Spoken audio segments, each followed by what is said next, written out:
Welcome back, everybody, to Dis Media, a startup story, the podcast where we take you behind the scenes of starting a business from the ground up. And today, my guest is a former television executive who walked away from Hollywood to build something far more lasting.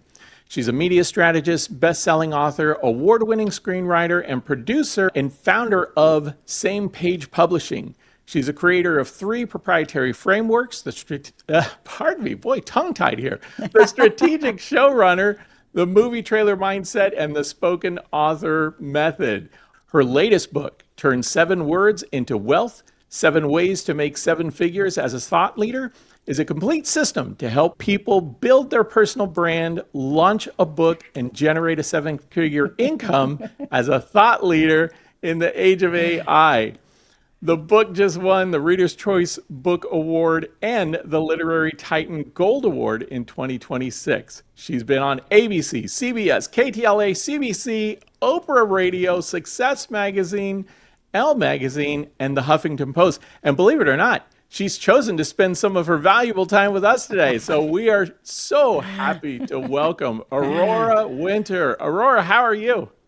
I'm awesome, Ben. It's great to be on with you, and I look forward to helping our audience turn their words into wealth. Yes, that is one of the things. I will say one of the catalysts that I had for starting Dis Media was because I noticed in my generation, people have worked there 25 or 30 years with a company, and they're starting to pick a second chapter in their life. Getting into consulting, getting into coaching, sometimes because of a layoff, other times because they're just trying to do something new. And I like this topic because it's one that I think is going to fit for a lot of people who are looking to turn their knowledge and expertise into something interesting. Well, I've had so many pivots in my life, so I can certainly speak to new chapters. And I have a story, in fact, of one time when I thought I had $1 million idea. Actually, it was $1 million idea.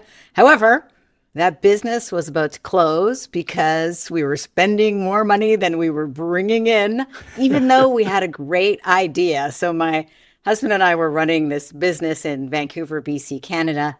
I had a genius idea. I did have a genius idea. But until I hit on the 7 words that crystallized the message, which I call $1 million message, that business was struggling and probably going to go out of business. So I can give you the contrast between the old message and the new message, if you would like, as an example of what can happen. And these 7 words generated $3 million in 1 week. They doubled our profit margins from 12% to 24%. We had basically no competition because nobody else was doing that. So we had a waiting list of clients eager to invest in what we were selling. All right, so here's the old message. Listen to this message and see if you might be doing some of these mistakes. All right, so we're selling yachts as tax shelter investments. If you put your boat into the charter fleet, you can get huge tax savings. You can write the boat off at 33.33% per year, except the first year has got the half-year rule, so half of that. And there's also a 7% investment tax credit, and you can use your boat 10% of the time. Would you like to invest in a $100,000 boat?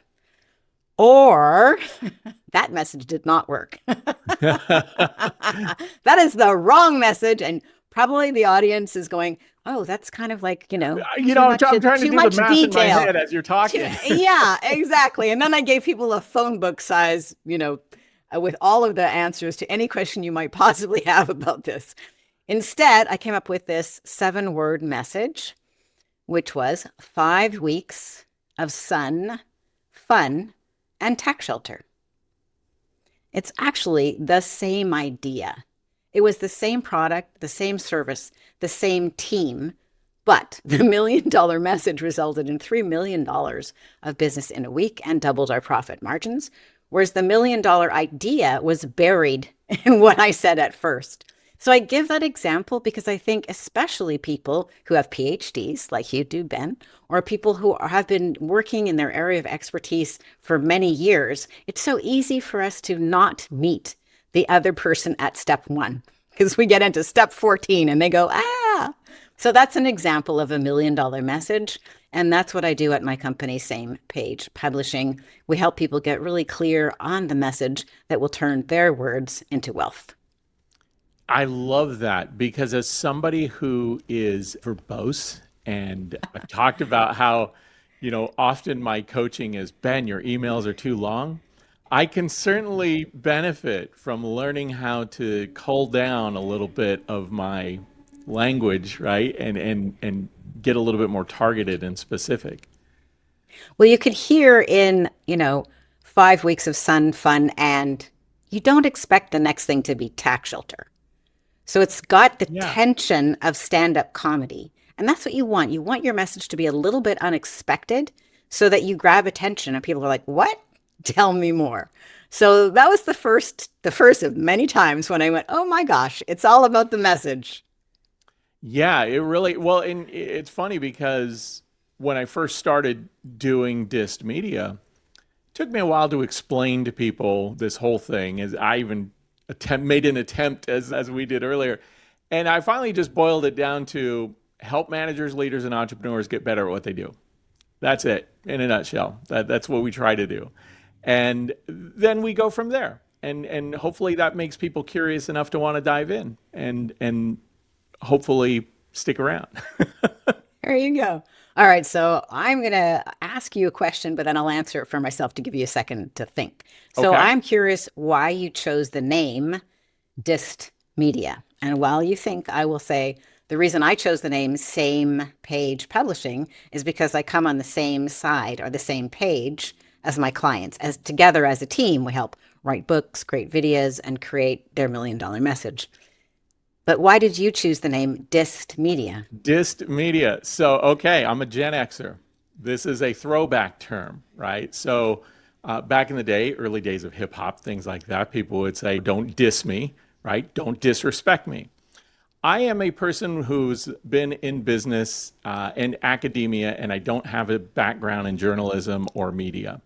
So, just as I sometimes hear people in media write stories about business and I read them and I go, what are they talking about? I'm the business guy coming into media, and I don't know what the heck I'm doing. And we're figuring it out as we go. That's the whole point of the podcast, is to kind of chronicle this and give people a front row seat at seeing us crash and burn or make something of it. So that was the intent of Well, this that makes media. it alive, when you're figuring it out on the fly, which I have done, many, many times. Yeah, this is a whole experiment of failing in public. So Oh, you seem to be thriving. we're finally, it's been 3 years. We're finally doing something, but no, And you've it's got been the radio voice, even if you don't have a media background. So that's really working well, for I've you. often been told I have a face for radio. So I don't know about that. Well, anyway, I wrote the book Turn Words into Wealth because I think so many people, like I did this, perhaps you've done this as well. We're creative, so we love creating things, but we don't necessarily think through how are we going to monetize this? And if you yeah, don't think that through, that's okay. But you have a hobby, not a business. And I think it's very good to be clear in our mind when is this a business and when is this a hobby? For example, I also write fantasy books, Magic Mystery in the Multiverse, and we have a YouTube channel with animated videos. It's called Anna's Zest Series, and that is a hobby. I'm doing that for the fun and for the love of it. But Turn Words into Wealth and helping people with their publishing and their messaging and their business strategy is about helping them make money. And it is a business. But I want to tell a story on myself and confess a time when I did not do this right.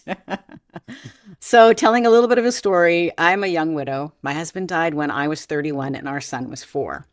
So, as you can probably imagine, this was not the happy face that I had at that time. yeah, A friend dragged me out to a film party, which I did not want to go to, but he's like, "You're not staying at home, getting depressed. That's not healthy." Anyway, so I went to this party and I sat, but I didn't feel like networking like Don Draper, like my friend was. So I just sat at the bar and struck up a conversation with the person who happened to be beside me, who seemed to have the same idea of avoiding everybody. He asked me what I did, and I boldly told him that I was a screenwriter. And he said, "Oh, what are you writing?" And then I got all excited and animated, and I told him about the screenplay that I was writing at that time, which was called Lost Rituals, which was about absent fathers and lost sons, a theme that was close to my heart at that time for obvious reasons. And he said, surprisingly, shockingly, he said, "Would you like to go to the Banff Media Festival and represent the province of British Columbia?" I'm like, Wow. "Who are you?" And he said, I am the head of BC Film. His name was Wayne Sturloff. And so I didn't know what to say. So I said yes, with my shoulders going into spasm. I'm like, well, okay, you never know who you're going to be talking to. And if you show up with enthusiasm, things may happen. So the next day, the phone rang. And it was a woman I didn't know. She said she was a documentary filmmaker. She heard I was going to represent the province of British Columbia at the Banff Media Festival. Would it be okay if she followed me around with a documentary film crew for a couple of days? And I'm like, okay. And then I practiced for my pitch. And the more I practiced, the more it got snarled up like a kitten had been playing with yarn. And I'm like, this is not going well. My shoulder went into spasm. I'm like, oh no, I got to be on stage in 1 hour. I quickly went to see a chiropractor. Anyway, so I got up on stage to pitch my idea to 600 movers and shakers in Hollywood, from Canada, from around the world. And if they didn't see it in person, they could watch it televised later on Canadian's national television, CBC. So I'm like, I can blow my entire reputation right now in the next few minutes. But anyway, I was excited, and I delivered my pitch about the story for the screenplay, and it actually sparked a bidding war.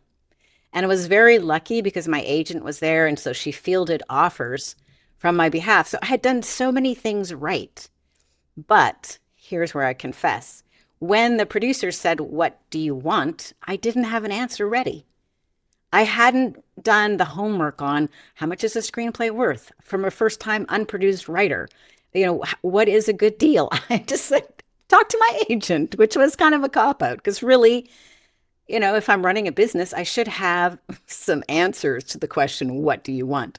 So while that was a great success and it did launch my career in film and television, I had my 15 minutes of fame. I became a little mini celebrity in film and television, especially in Canada, for a nanosecond. And that launched a new career in film and television. I've worked as an executive in film and TV. I'm an award-winning screenwriter. Jack Palance actually starred in a screenplay that I wrote that still airs on TV. I went to the Cannes Film Festival. I walked the red carpet at the Oscars. I raised $5 million for a film company, and we went on to make 8 films. And none of that would have happened unless I had said yes to 3 things: getting out of the house when I didn't feel like it. Yes to the next question, would you go and, pitch your idea? And yes to, would you be willing to be followed by a documentary film crew? So the parts that I think can inspire anybody listening to this is be willing to get out of your comfort zone and say yes, because it might shock you how that will change the trajectory of your entire life. But then the mistakes I made, which is why I had to address them very thoroughly and turn words into wealth, learning for myself first, is know the business end of what you're up to and be prepared to say what you are seeking when somebody asks, what do you want? I love that story. I feel like I identify with that a little bit. We were talking about how I was asked that question, selling, and Yeah. didn't have a great answer to that, didn't have a good response Not yet. to it. So, yeah, and it's one of those things that really makes you take a step back and kind of analyze that. So I want to ask you, you talk about the $1 million message. How does a person know whether or not their current message is costing them without knowing it? Most people are not excellent communicators, but it's not their fault. A little bit of practice and deliberate choice to become a better communicator, you can probably become twice as good or even 10 times as good. So I think the first mistake people make is thinking that the message that is sent is the message that is received. So in that first example of the yacht sales company, the first message, I gave you the same facts as in the second message, but there was too much information. So the message sent didn't land. So how I think most people would be well served, unless they're already making a bazillion dollars, to just assume that their message could be 10 times better and to see how to do that. In the book, Turn Words into Wealth, I give various different blueprints and fill in the blank templates to help people do that. But I can certainly walk through a couple of easy and simple examples so people can learn right here and right now. But how, to answer your question directly, how you know when you've nailed the $1 million message is when you get the difference in result that I experienced with $3 million of sales in a week, with people going, tell me more. The phone was ringing. We got on the front cover of the BC Business magazine.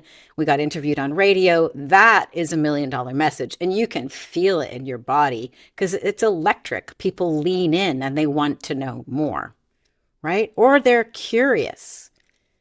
But if it's the same old, you haven't nailed it yet, but that's okay. You can definitely improve your message. And do you want me to give a couple of examples? That'd be great. Absolutely. All right. So my background's in film and television. So obviously I'm going to invite everybody to do two things.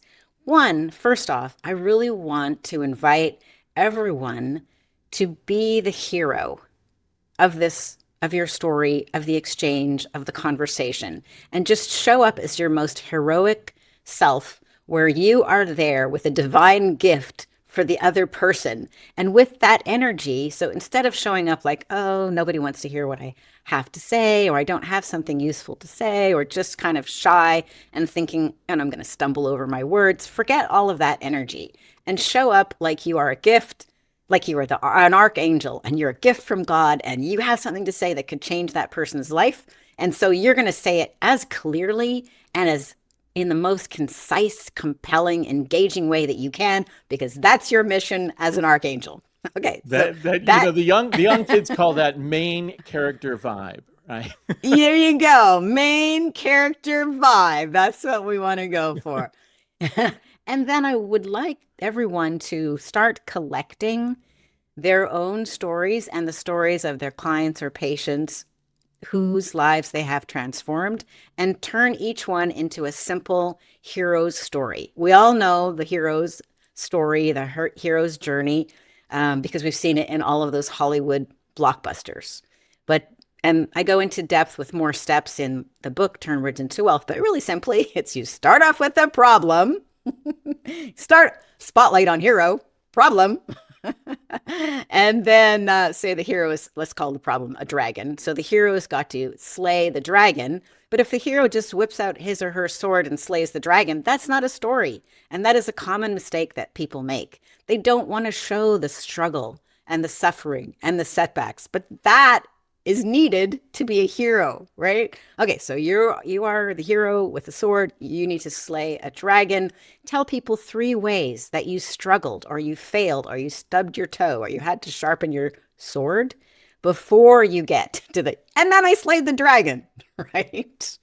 And then the other common mistake that people make when they are telling the hero's journey is that the hero's journey story archetypally does not actually end with the dragon dead and the blood on your sword. It doesn't even end with cleaning your sword. It actually ends with a more of a holy grail moment where the hero brings back the gifts or the treasure from the dragon to help others. So you can end it with that. I'll give you an example. This will probably make it more clear. So most people know Tony Robbins' story. So Tony Robbins, he, many years ago, he was coming home. There's an eviction notice on the door. He's like, he opens his door. He was living in a studio apartment at Venice Beach at the time. He flips on the light, but it doesn't go on because the electricity's been turned off. And he's like, ah! And he was living in an apartment that was so small that he had to wash his dishes in the bathtub because there was no sink. And he was also sharing it with a roommate that he didn't care for because he couldn't cough up the rent for a very modest studio apartment. And that's when it hit him. This is completely unacceptable. This is not how my life is going to go down. And he went for a jog, or probably an all-out run on the beach, and stumbled across what he calls neuro-linguistic programming. And he learned how to, after many setbacks, learn how to program his own mind. And that changed his life. Okay, that's the changed your life moment. But the holy grail moment is then he took this gift, this download of neuro-linguistic programming, and he brought it to the world. And now he's helped so many people. You can watch him at live events, talking to people off the ledge, so to speak, who are about to commit suicide. And now, instead of living in that studio apartment, he lives in a castle, has a gazillion dollars. So that's an example of his story. So what is your story? And also, what are your clients' stories? Collect all of those. Yeah, I mean, storytelling is huge. It's one of those things. As a matter of fact, I even make mention of it in my own book about the need to use story as a way to Absolutely. motivate, connect, and get people to really resonate with the things that you're trying to do. Yeah. One thing I wanted to ask you about, and kind of comes from your book, because as it opens, you talk about AI, and one of the things that I think a lot of people are concerned about in this era today is whether or not AI is going to take their job or put them out of work in some way, or just completely get rid of their industry. And something you mentioned is AI didn't kill thought leadership. AI killed mediocrity. Yeah, What do you exactly. help expand on that a little bit if you don't mind? Yeah, I think what is the most dangerous place to be right now is in the middle. So it used to be that being, good at your job or your career was good enough, and that was it. But now the middle is being completely eliminated. So if you think that, yeah, so we don't want to be in the middle. You want to be there's the luxury tier, there's the middle of the market, and then there's basically China. So it used to be that you didn't need to be in the luxury tier. You didn't need to be like Prada or like some super famous people who have, like you didn't need to be Russell Brand or Tucker Carlson. You could just be a good doctor, a good lawyer, a good podcast host, A good plumber. and you would be fine. Well, you can still be a good plumber. They're probably safer than the thought That's leaders. true. That's true. Anyway, but now I think that middle market is totally being crushed and it's being replaced. AI is just taking out the middle of the market. So what do we do? So in my book, Turn Words into Wealth, I talk about how to get yourself moving up out of that middle market and certainly out of the China or AI bottom of the market, which is fast and free. Fast and free is not a good business model. I'll give it No. to you yesterday Race to and the you'll bottom. pay me nothing. That's a race to the bottom. So, what are the four things that are precious about humans that AI cannot ever steal from you and that you want to lean into? So, these I call your four human superpowers. And one of them is your stories, your scars, your setbacks, your bankruptcy, your breakthroughs, your stories. Nobody else owns that, and AI can never take them from you. Um, Also, your style, your sense of whimsical style or fashionista style or stand-up comedy style, like who you are as a person, that's part of your brand. The other thing that AI cannot take from you is your presence. Like as deep fakes become more and more common, meeting with people in person or meeting with them like we're connecting right now in real time, your presence becomes more valuable, right? As AI gives us an avalanche of other kinds of content that is pseudo presence, actual real presence. Human beings need human beings to connect with to fulfill our basic human needs. And then the fourth thing is either you want to call it your coaching capacity, your coaching skill, or you might want to call it your leadership skill.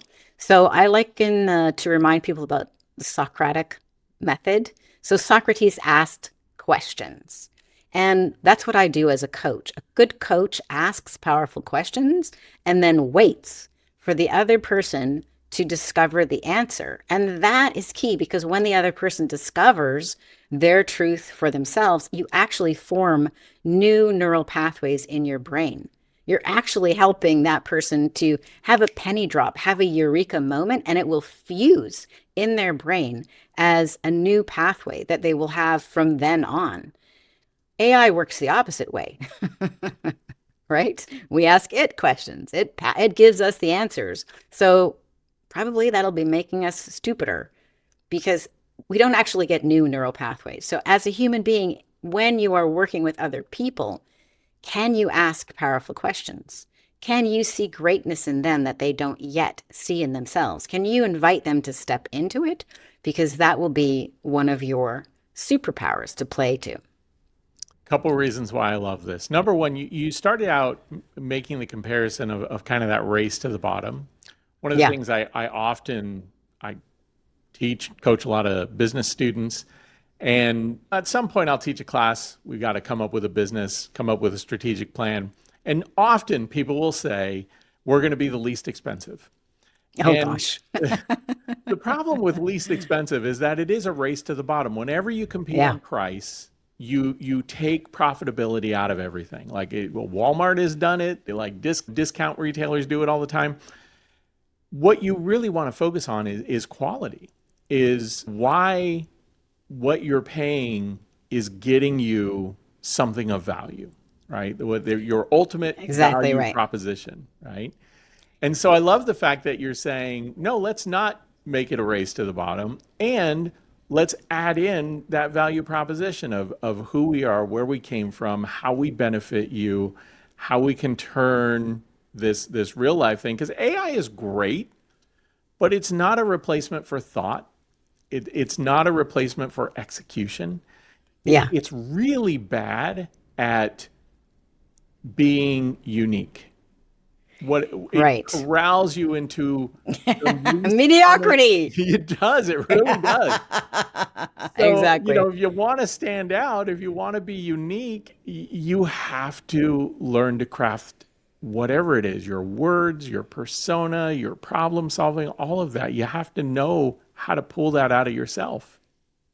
Yeah. And what I really like about this point is that it doesn't just have to be better. It could be different. It could be unique. It could just be your particular take on the world.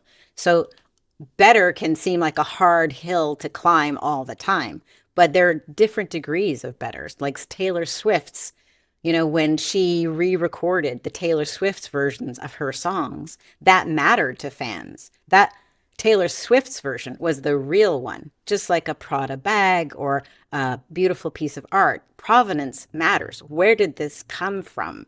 Who made it matters in the luxury tier. Doesn't so much matter when you're shopping at Walmart, right? Then you're just looking for the lowest price rice. And we don't want to be a commodity. A commodity is something like rice or beans or milk. The problem, so for example, I don't know, do you remember the Got Milk ads? Oh yeah. Yeah, so that is an example of a commodity. When they did those Got Milk ads, they actually increased sales of milk by 7%. Which was pretty amazing. But that was distributed across all kinds of milk, right? It wasn't unique to, Dairyland milk. And that's the difference between a commodity and a luxury brand. So if Ferrari advertises Ferraris, it doesn't usually go to Honda, right? That would not be how it works. So we want to really lean into what's unique and different about you. And you may be dismissing or dissing some things that are really cool about you. Your story, your wounds, your scars, the time when you were up at 3 a.m. wondering, how am I going to make payroll? Actually, that's part of your brand. And I think when we shine a light on that, that's really important and actually valuable, because a brand is your most valuable thing in 2026 and beyond. And so don't just be bland. Don't be mediocre. Don't be autocomplete. Instead, lean into what is distinct about you. And that will work really well. And then I don't call it one of your for human superpowers, but I think your massively transformative purpose, I go into that in a whole chapter in Turn Words into Wealth, and I believe that really matters. So how do you want to impact the world? Like, I'm very moved by Buckminster Fuller and his story about he decided he would see that what one person acting alone could do to change the world. And he did so many things that made such an enormous difference. But he started from such a bleak place. He was about to commit suicide, actually, because he'd gone into business, he'd borrowed money from his friends and family. The business had failed. His friends and family were not too happy with him.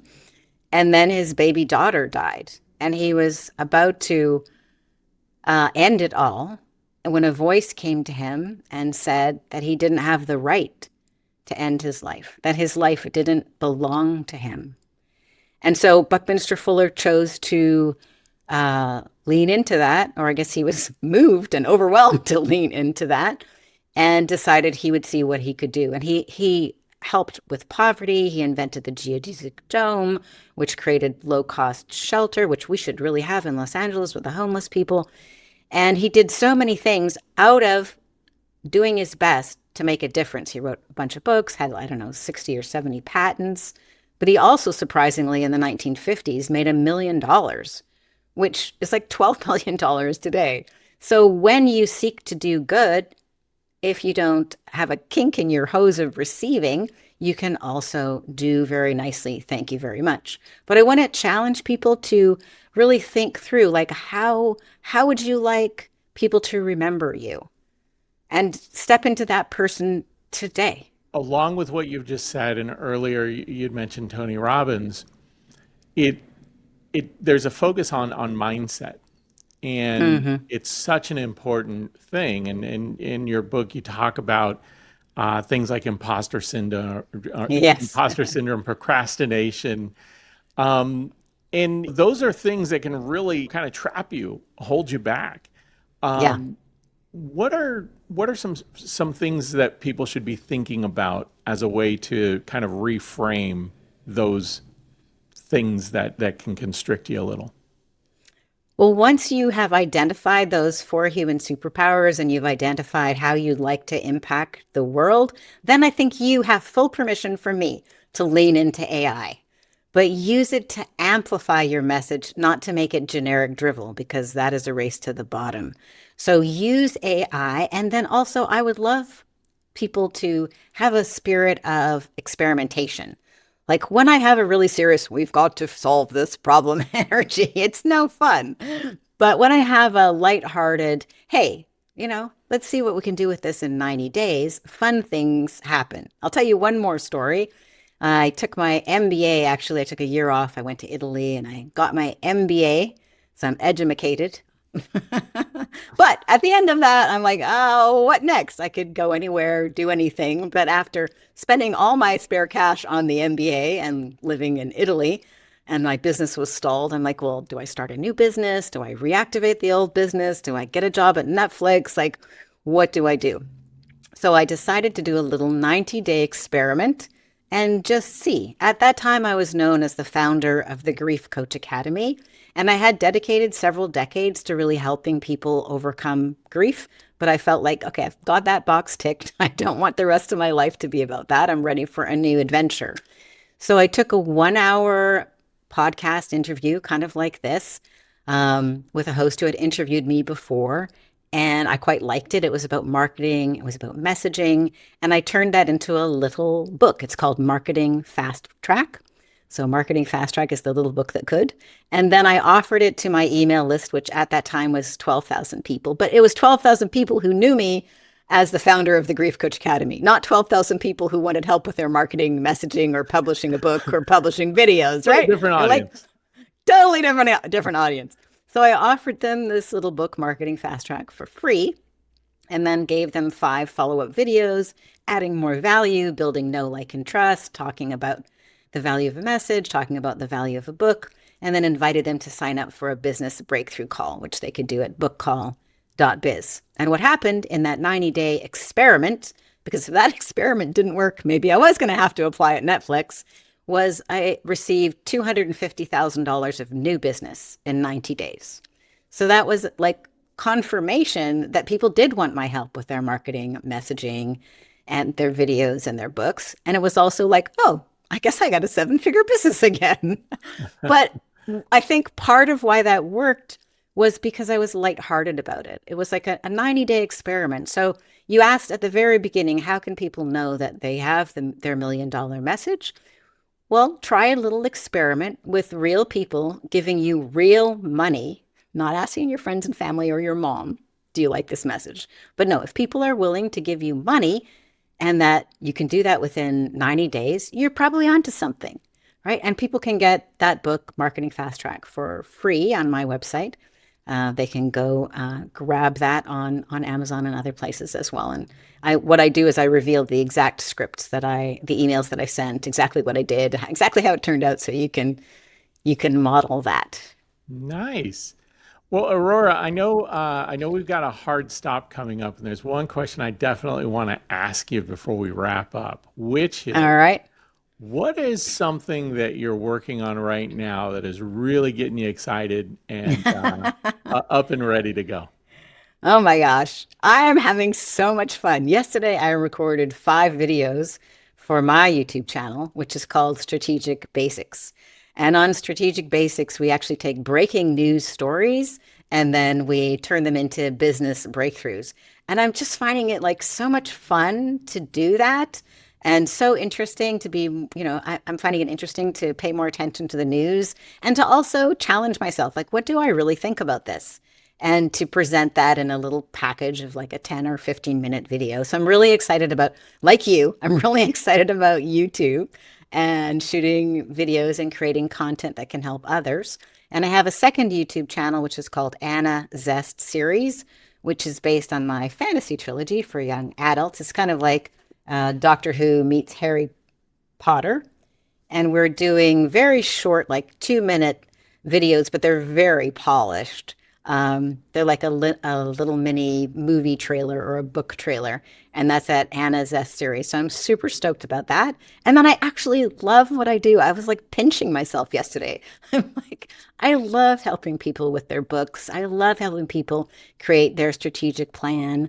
And I love acting as a strategic showrunner for brands and helping people, really step into the spotlight that they deserve. That is so rewarding and satisfying to me. So if people want to find out if they are ready to launch as a thought leader, I have a fun, fast, totally free launch assessment, which is at thoughtleaderlaunch.com, thoughtleaderlaunch.com. So they can take that and find out if they are ready to launch as a thought leader.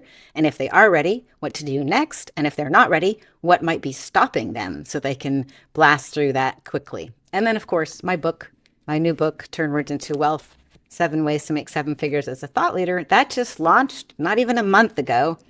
Then it was a #1 bestseller on Amazon for 3 weeks straight in its category. So that's very satisfying. Book Nice. sales are going well. It's got over 200 reviews. So life is good. That's the stuff that's the oil in the engine right there. Exactly. Well, Aurora, I have to say it's been such a pleasure just meeting you, getting the opportunity to learn about some of the things that you've got going on. And usually I ask, like, where can we find you? But for those who might have been listening, if you're driving in your car right now, we're going to have all of this information in the show notes so that you all can check it out, link to it. And of course, we'll have a blog post on dailypitch.news, so you can check that out as well. All the places to connect with Aurora and the wonderful work that she is doing. Any other parting messages before we wrap today? My parting message is, if it's in your soul to write a book or start a YouTube channel or start a podcast, respond to those whispers in your soul. You matter, your message matters, and let's get it out into the world. Awesome. Well, again, thank you so much for that. And listeners, I want to remind you, we are on the march. We are on the path to getting 200,000 or 200,000. Well, we'll get there. 100,000 subs by the end of 2026. As of the recording of this podcast, we are knocking on the door of 25,000. So Congratulations. Yeah, we are definitely getting there. Um, you We all, just passed 105,000 today. oh, So that was very cool. all right. So we're coming after Aurora. We're We're going to have a race to a we're million. gonna have a race to a million. How's that? No, it is a lot of fun. YouTube has been just so much fun watching it grow, and appreciate you guys for sharing it with your family, your friends, and most of all, like I said, share it with your enemies. They're the ones who are going to take actions on your words. So we'll love the fact that you share it with people who have something against you. Anyways, folks, thanks so much. If you're interested, check out my book as well. It is 10 topics to help managers, leaders, and entrepreneurs get better at what you do. Learn more about it on my website, benolmos.com. Until then, everybody, thank you all for dropping in, and we'll catch you next time. Have a good one. Thanks for listening to Disc Media, A Startup Story. This podcast was produced and edited by Ben Olmos and is a production of Disc Media Corporation. If you're interested in learning more about anything you heard on this episode, please reach out to us at podcast@discmedia.com. You can also get more information about this and other episodes or information about our guests by checking out dailypitch.news, our business and insights publication focused on helping managers, leaders, and entrepreneurs get better at what they do.